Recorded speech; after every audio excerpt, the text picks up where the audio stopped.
Hello, hello, hello, and welcome to episode 307 of Prog Review. And today I'm doing a 2-for-1, double-headed for you. Oh yeah, because I'm feeling generous. I'm talking about Sky and Sky 2 by the band Sky. There's a lot of Sky in it. Blue Sky Thinking. Yeah, Sky. These were reissued late last year and gifted, so thank you. When I were young, when I were young, and I used to wander into Woolworths, I used to see Sky albums on the shelves, and I thought, oh, Sky, and they were there, but I don't have any recollection of the music. Obviously, you know, I don't know. But I do remember the albums always being around. You know, the sleeves, you know, the covers were being, you know, very very iconic covers. But like I said, the music didn't go in. But then I listened to the records, and then something happened. He said, trying to be all clever. Well, who are Sky? What is Sky? They're a kind of an amalgam of session musicians and professional players, and probably most noted is the classical guitarist John Williams. You know him? Well, if you don't know him, yeah. Another guitarist, Kevin Peake, Tristan Fry on the drums, who looks like a brunette version of Stumpy Joe Pepys to me, and Francis Monkman. He was in Curved Air before Sky, and then Sky, and of course Herbie Flowers on bass guitar. Herbie, what a great name, Herbie. I like that name. So the first album, because we're going to do it all in one. This is reissued on Esoteric Records, an imprint of Cherry Red. So Alex is huffing and puffing. You all right there, mate? What? Oh, okay. Sorry about that. This was reissued last in 2014. What am I saying? Last year? You ain't going to know what last year is unless I tell you. This was reissued in 2014. Originally released back in 1979. And this reissue, you get expanded sleeve notes with an interview with Tristan Fry, the drummer. But what's really good is you get a DVD with the band's various performances, which is pretty cool. The thing about Sky, the band or the album, I mean, it's nothing wrong. I mean, to describe it, I mean, they go under the title of prog because they kind of came in at the tail end of it.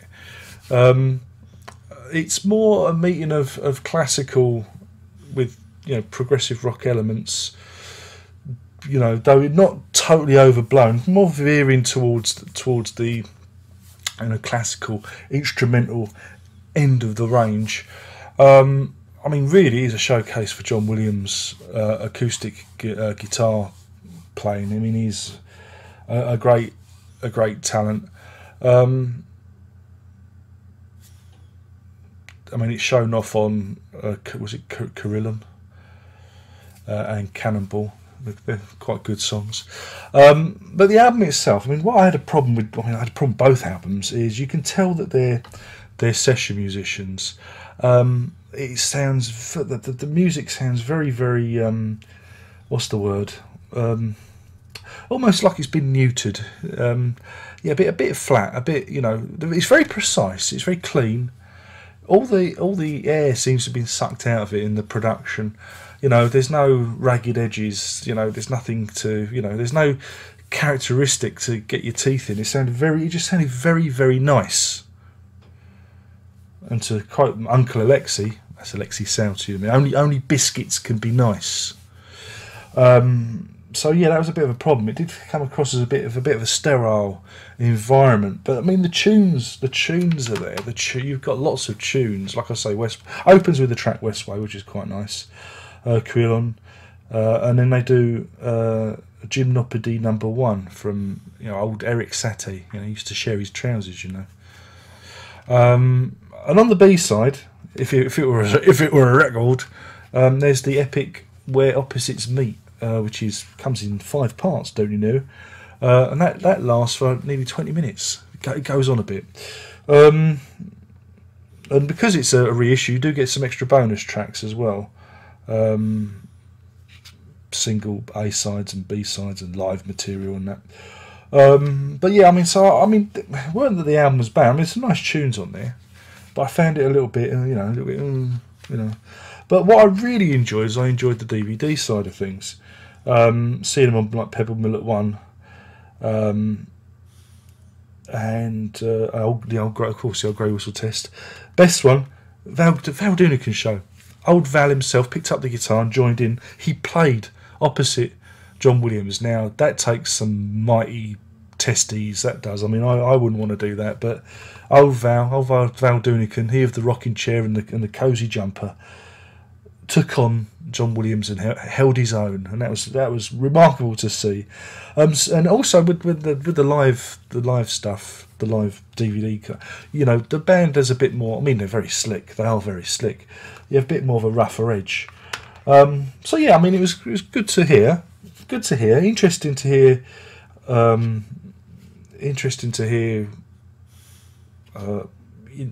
Something from this time again. Like I said, it was very, very popular, very, very popular record. Don't you know? And then I listened to the Sky 2, which again it's the same group, but it's a double album, and it goes on for ages. I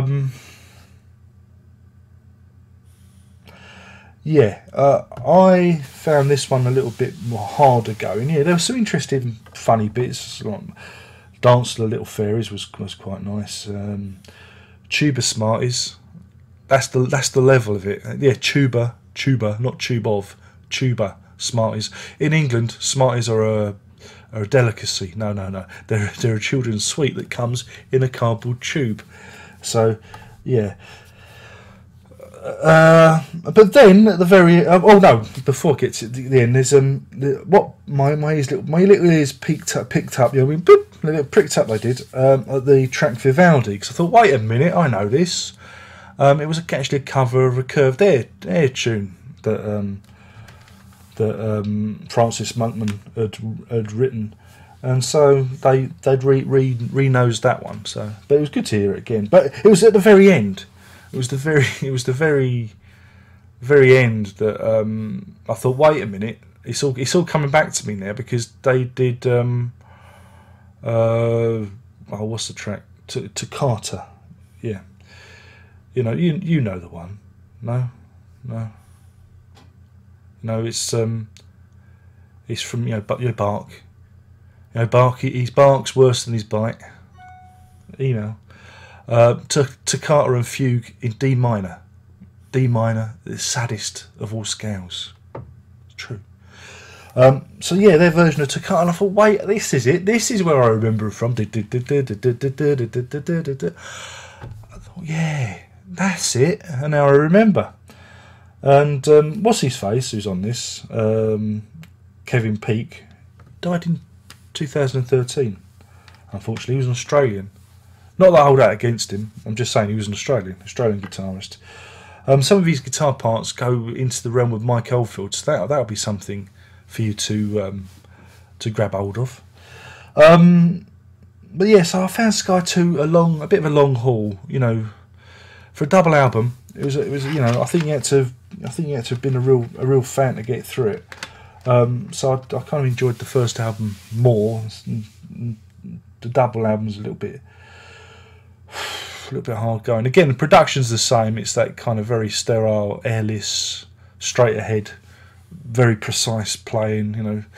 That's the thing because they are like session men, so their playing is absolutely impeccable, but it lacks any kind of like character. That sounds really cool, doesn't it? But you know what I mean.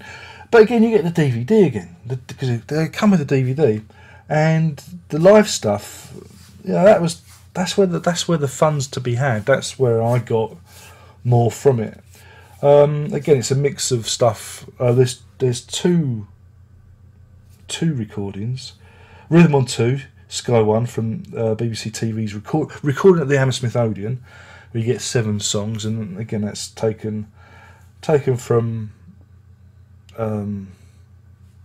both albums. And then there's a second part. Well, it must have been done in 2 parts because it's the same program, Rhythm on 2, Sky 1, Sky 2. So they must have split the concert in 2. Yeah, I mean, I thought that was much more fun to watch, and again, much more interesting to see them play, especially John Williams, fantastic player.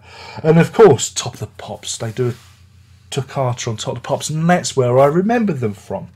No Jimmy Savile, I'm afraid, or Dave Lee Travis. Are we allowed to mention them? Are we allowed to mention them? Now then. So that was good. But yeah, I mean, what can I say about them? I mean, to be kind to them, they very are much very much a product of their time.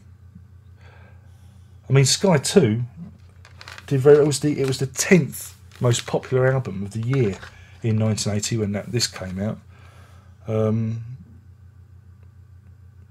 because this one came out in 1980. I didn't mention that, did I? No, I didn't. So yeah, this was the 10th highest selling album in Britain of that year, and that version of Toccata also made number 5 in the UK pop chart. So a pretty big thing. It was a pretty big thing.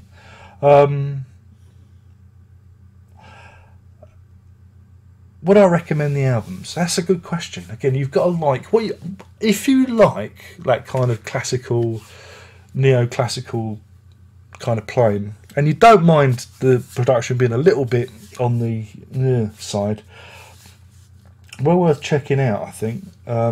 Especially in this expanded edition. Again, if you're completely ignorant like I am, because I'm an ignorant pig. No, I know you all tell me that, but I do like coming to these old albums fresh. It's good because you get to hear old new things. So yeah, I mean, it was good to come to it. Again, not necessarily my kind of thing, but definitely worthwhile checking out because, again, they are a product of their time. British music, again, you've got to remember, progressive rock was kind of dead in the water at this point, and so this is kind of almost like that they're standing there very much with like Mike Oldfield, because again, Mike Oldfield, he didn't, he still had a career at that point. So if you like your Mike Oldfield and what Mike Oldfield was up to, you probably like Sky by default. I think we can say that. But if you're not a big fan of that kind of stuff, of largely instrumental, classically infused music, or if you're a fan of John Williams, not John Williams, the guy that does the Spielberg themes, no, Da, da, da, da, da, da. The other John Williams who plays the guitar. Yeah, I'm completely having a brain fart. So yeah, I mean, the actual reissues are really nice. They're really well put together. We've got edition, even album. The instant coffee hasn't kicked in this morning. 3 and 4 are coming out this month, so I might give those a go. But I mean, just the talent of the people on here, because they've all played with lots of different people. I mean, Herbie Flowers, Francis Monkman as well. They've all played with lots of very, very important rock stars. So they were like the head of they were top of their game. But yeah, it's just they were kind of let down by their production, really. But then maybe it was recorded that way to appeal to a mass audience. They've gone for more mass appeal. Must have done for them to be top 10 album of the year and number 5. So it must have worked. So yeah, in terms of review, I give Sky 1. Sky. Is it Sky 1 or just Sky? Yeah, Sky. I'm going to give this. I'm going to give this 3.5 cannonballs out of 5 because I didn't mind. It wasn't too bad, and the DVD was pretty cool. And for Sky 2, I found it a bit harder going. I'm going to knock a point off, so I'm going to give this 2.5. 2.5.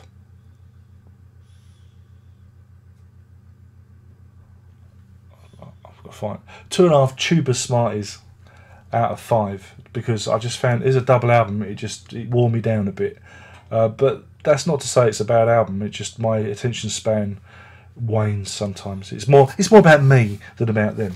But again, the DVD is good fun. So again, that's the thing. I didn't quite enjoy the album, but I really liked the DVD side of things. I liked watching them play live. That was good.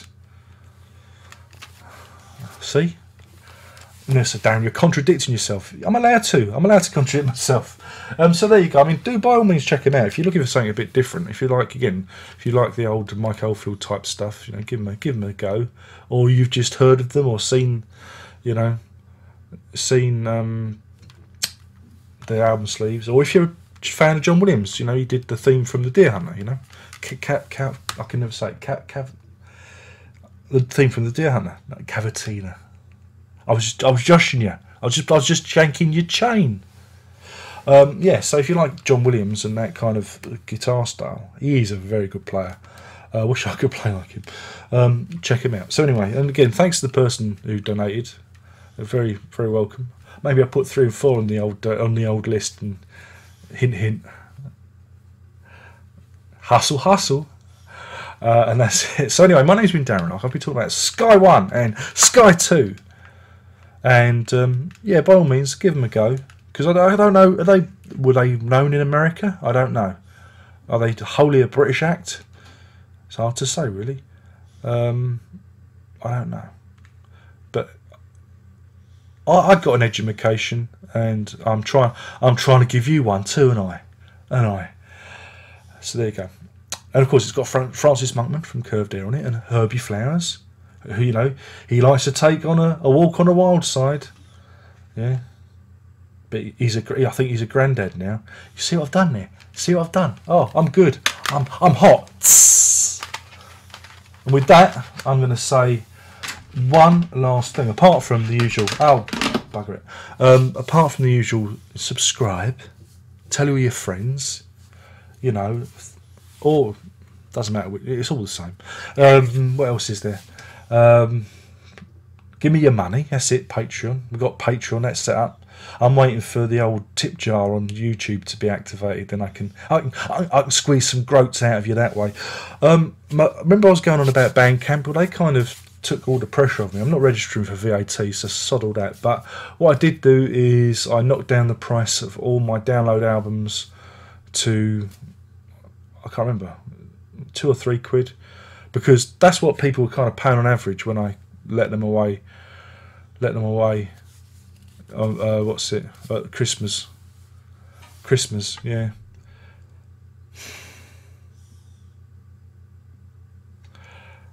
Yeah, there was I can't remember the exact figures. I think it was something like 985 downloads. And if we'd have charged them all at a fiver, it would have been just shy of £5,000. £5,000. That would have gone to clear my credit card debt. That would have done. But I gave it away.